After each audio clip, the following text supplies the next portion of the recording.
Hello, it is Matthew with Dead to Rights. I want you to consider with me this picture.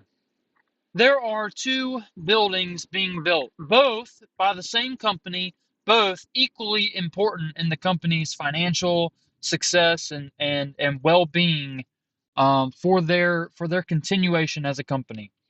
Both without either building, if one doesn't get built or if they lose money or they lose profit on either building, the company is sunk. Everything that the company does is built up in these two projects. Both are very phenomenal buildings. They are worthy to be focused on. They have immaculate structure. They have expensive finishes. It is a building that is grand and spectacular. On the building, now, they're set side by side, right? One is to the west and one is to the east. And the building to the west, both having the same deadline, the building to the west is 80% complete. 80% complete. The building to the east is 20% complete. Now, remind you that these buildings have the same deadline, and if you don't meet the deadline, the company is sunk, and the deadline is quickly approaching. So the building to the west is very nearly finished. The building to the east is barely begun. Now, consider also that the building to the west, when the contractor is considering how many people to put to his building, to put toward each project. The building to the west, he has put 10 times as many laborers. He has all of his contractors. He has all of his managers. He has everyone on the building to the west. But the building to the east, he has one manager, maybe an assistant, and sometimes that assistant gets pulled elsewhere, and not very many contractors. The work has just begun, the deadline is the same, but the labor is short. Now, any good contractor would look at this and say something is wrong. We are in trouble. We need more people. Let me give you a real life story. I have a building that I need to finish in a few weeks, maybe a month. And I'm supposed to get these floors done. And after the floors, I have a lot of other work to be done. But when the floors are being done, when the floors are being worked on, nobody else can be in there. And I'm supposed to hand it over in a month. And I call my contractor who does the floors, who's sending one or two people a day, and they work maybe 4 or 5 hours in a day. And I say, hey, I need these floors done. Not in a month, not in 4 weeks, not in 3 weeks. I need them done in a week. And he says, well, we're doing our best. And I say, well, this cannot be your best because you're only sending me two people for 4 or 5 hours a day. That is insufficient in its manpower. You're not giving me enough manpower to accomplish what I need to accomplish in the time I need to accomplish it. He says, well, what do you want me to do? My guys are working as fast as they can. Well, one, I need your people to work longer, right? I need them to work harder and work longer and have a bit more endurance to their labor. But two, I need you to send more laborers.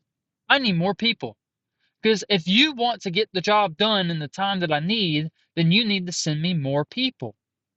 Well, the building to the west has a lot of people. The building to the east has relatively none. Certainly not to accomplish the task of completing the building in the same time that the other building has to be built in. And so the solution is Someone from the building to the west must stop their work there and go to the building to the east. This makes logical sense, but it's hard. You're in the beginning stages. You see, most of the people, most of the laborers who are on the western side are having to do nothing. They're getting to live, they're getting to get paid for doing very little work. Whereas the people who are working in the east are having to work long, hard hours, 10 or 12-hour days. They're having to work into the nights. They're not getting to spend as much time with their families. They might have to work on a holiday. And so who in their right mind would want to leave their job or leave their position on the Western building where it's pretty easy, they still get paid the same, they get to work fewer hours, to go spend their days at the Eastern project to work 10 or 12-hour days, 6 or 7 days a week through holidays, not getting to see their family very much. Before the sun comes up, they're at work, and after the sun goes down, they're at work. They don't get to spend time on their hobbies or their interests in life. They don't get to, and maybe in some cases, the position to even go there, you might not make as much money. Who in the right mind would leave their position on one side to go to the position on the other side? Nobody in their right mind would do such a thing. And it makes sense, right? It's understandable that someone would not want to do that until you consider the cost. You see, if nobody decides to go, even if the Western building would succeed, the Eastern building will fail, and the whole project, the whole company itself will be upended. Jesus told a similar story when he says, "Look unto the fields and see that they are white and ready for harvest. The harvest is plentiful, but what? The laborers are few. Therefore, pray to the Lord earnestly that he would send laborers into his field." Now, is God going to make up new laborers? No. No, the laborers have to come from somewhere. It has to come from his own people. You see, if we look at this, and I explain this as a building and two buildings being built, because this is what was explained to me. When I was young and I was talking to a missionary, and he looked at me and he said, "Matthew, consider two buildings. One has 100 workers and the other has one. And if someone comes to you and says, I want to work for you, but where would you send me? Then what building would you send them to? One building, one task has 100 workers and the other has one. It's clear that you would send them to the place that has fewer workers. This is obvious. This is understandable and logical. But why do we not consider this when it comes to our labor for the Lord? We have churches that are filled, hundreds and hundreds of people who fill churches and do very little. They sweep floors. They clean bathrooms. And these things are not bad. These things are important, but there is a great work to be done. There is a gospel that is to be proclaimed to all nations before the end. And in all nations, it is all encompassing. It involves all people of all places, the hard to reach places. And now it's not necessarily that the Western church will reach all the nations. It's God's kingdom and God's work and God's focus is not, it's not centered on the Western church. It's centered on Jesus. And it works outward from there, and we are recipients of that outward work that started in Jerusalem and extended all the way out to what is today the modern West.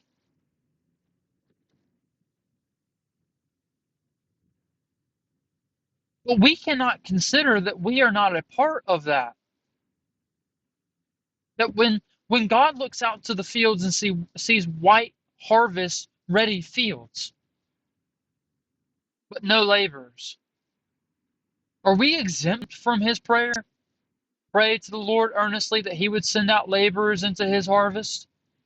Are we exempt from that just because we're recipients of the gospel?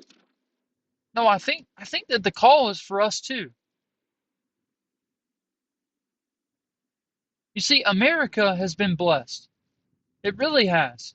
And much of the West has been blessed because we have received the gospel abundantly. Now, we've received it so abundantly at times that I think people take it for granted. And there's many people who just assume that because I'm American, I must also be Christian. Because I go to church once or twice, oh yeah, I'm a Christian. But to the true Christians, are we exempt from the prayer of God to send out laborers, to raise up workers for his great harvest?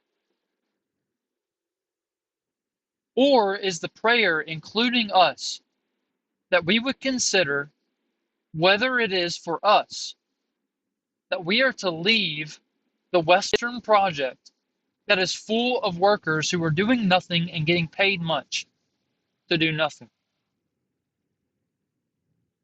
and give our lives to a harder work because the kingdom, the company, the contractor has deemed that it is as important. The success of the gospel in the uttermost parts of the world, the jungles and villages of this world, the success of the gospel in those places is as important as the success of the gospel in my own life and among my own people and in my own country. Somebody has to decide that they will go. It's not it's not incumbent on us to sit there and look around and go, well, who's going to go? Who's going to go to the nations? Certainly not me. Maybe someone else. You know the bystander effect? That in the case of an emergency, in the case of a crisis where something is needing, some kind of action is needing to be taken immediately, oftentimes when there's a lot of people around, there's this effect called the bystander effect, where the assumption of the people is they look around, they see everyone else who can attend to the task, and they say, well, certainly someone else will do it. But everyone thinks that way. No one thinks, or very few people will think, I must attend to the task. And so in many of these cases, the more available help there is, the more chances there are that the person will not get help. The American church cannot let the bystander effect happen in the case of global evangelization and reaching the nations. We cannot look around and say there's many churches, there's many people, there's many available people to help in this great crisis. I don't want to work 10 or 12-hour days. I don't want to work for low pay. I don't want to not see my family or not get to spend my holidays with my family. What I want is to live the comfortable life that I'm used to work very little and get paid very much, to get to see my families, to get the holidays off, to get all these benefits. Let someone else do the work. Let someone else take up the task. We cannot do this. Someone among us has to decide It is me. I will take up the task. I will work the long hours. I will do the hard labor, and I will spend my life and my days and my energy and everything in me. I will pour myself out that the gospel will be as successful in them as it has been in me. That God's salvation would reach the ends of the earth, that there would not be 100 laborers to one, but I would make up the difference. In fact, I will work the work of 5 laborers or 10 laborers. I will work so hard, and I will persevere, and I will not give up. So that even if it's just now 99 to 2, I will make my labor more like 10. Paul said this. Paul said, I worked harder than any of them. Paul went through sufferings. He worked at night. He's preached during the day, or rather, he would preach during the day. Preach during the night and work during the day. He worked and then he preached, and then he labored, and he didn't take any money from anyone, but he earned his own money. Do you not think Paul was tired? Do you not think that when he tells the church, it would be better if I were dead?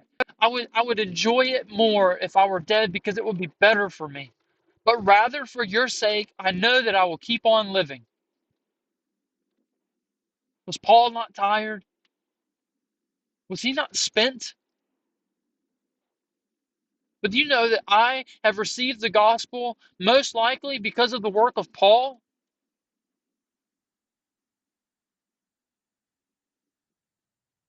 So let us not be the bystanders. Let us not be the lazy workers. But let us decide with full confidence that it is good for me to give up all that I have so that I can serve them. That by all means they would receive the gospel and be saved. That's be it. Have a good one. See when I get this put out. But be blessed. I'm at work now, so